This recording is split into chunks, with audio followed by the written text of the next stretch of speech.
Je n'ai jamais été militaire. Et je ne l'ai jamais prétendu. Mais avec eux, j'ai découvert ce que c'était, le respect. Le vrai. Pas celui des petits chefs en costard qui lèvent la voix dès qu'ils ont peur qu'on les contredise. Pas celui des RH qui se veulent bienveillants entre deux pointerons mensuels d'alignement stratégique. Non.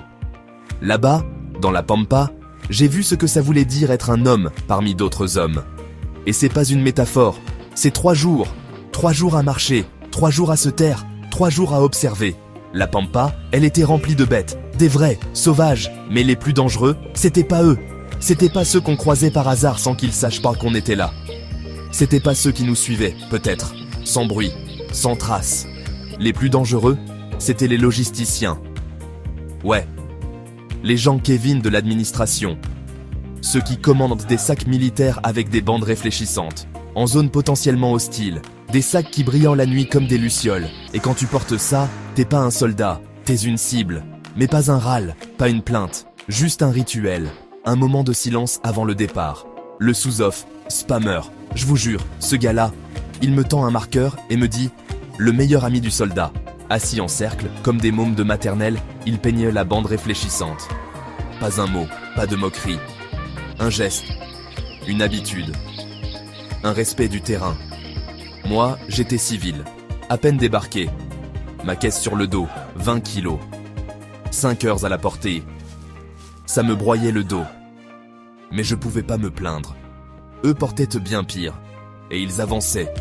Je croyais que c'était fini, que j'allais m'écrouler. Et puis Spammer est venu. Il m'a regardé, tranquille, et il m'a dit « Vas-y, file le matos. T'as pas le droit de porter, faut pas que tu te blesses. » On voulait voir si t'étais un scribouillard de merde, ou si Gorgone nous avait encore envoyé un trou-duc. T'as rien dit, t'as tenu. T'es pas un trou-duc. Et pendant 3 jours, ils ont porté ma caisse, à tour de rôle. J'ai insisté, supplié qu'on me la rende.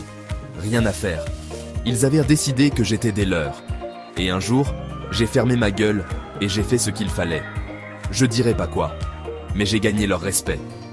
Je l'ai compris quand j'ai entendu Spammer s'engueuler avec un autre sous-off qui avait balancé une blague sur moi. Il l'a pourri.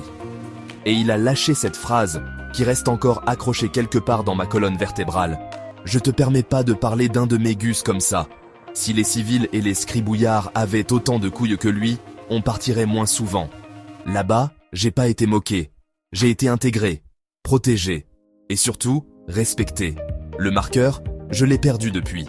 Mais chaque fois que je vois un marqueur aujourd'hui, dans une de ces réunions bullshit où un énième manager vient nous expliquer comment mieux travailler en équipe, quand un coach agile se gargarise avec des slides au fond vide, je repense à ce moment. À Spammer, à ces hommes, à ce cercle, à ce putain de silence qui disait tout.